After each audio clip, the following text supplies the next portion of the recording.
10 மாசம் முடிஞ்சிடல என்ன और अभी 10 महीने समाप्त हो चुके 11 மாசத்துல வந்துட்டோம். अभी हम 11वें महीने में आ गए நிறைய நம்ம போன டைம்ல நிறைய யோசித்தோம். और पहले हमने बहुत कुछ सोचा है மனசுல நிறைய எண்ணங்கள் வந்துச்சு. मन में अनेक विचार आए ரொம்ப யோசிச்சுட்டே இருந்தோம். बहुत सोचते ही रह गए ஆனாலும் முடியல, फिर भी कुछ हुआ நிறைவேறல.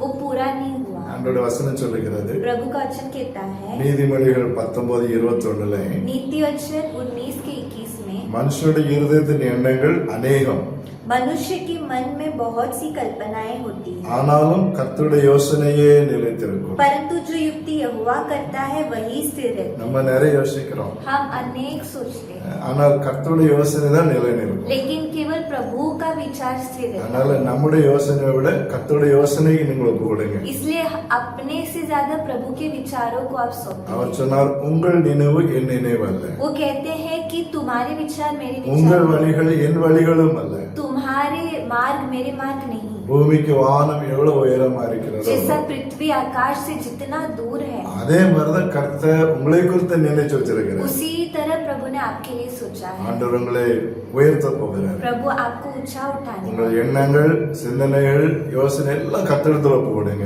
आपके विचार, कल्पनाएं, युक्तियां सभी प्रभु के हाथ நிச்சயம் में। ஆண்டவர் இந்த மாசத்துல உங்களை நிறைவேற்றி கொடுப்பார். निश्चय प्रभु उसे इस महीने पूरा அதை करेगा। விசுவாசிங்க, उस पर आप विश्वास ஜெபம் कीजिए பண்ணுங்க. और प्रार्थना உங்களுடைய कीजिए நினைவு எங்கள் வாழ்க்கை நிறைவேறட்டும். कि प्रभु तेरा कल्पना मेरे जीवन में पूरा हो, உங்களுடைய யோசனைகள் எங்கள் வாழ்க்கையில நிலைத்து இருக்கட்டும். तेरे विचार हमारे जीवन में स्थिर रहना है। ஜெபம் பண்ணுங்க, கர்த்தர் பெரிய காரியங்களை செய்வார். ऐसे प्रार्थना कीजिए, प्रभु बड़ी कार्य கர்த்தர் உங்களை ஆசீர்வதிப்பார். प्रभु आपको आशीष करेंगे। ஆமென்.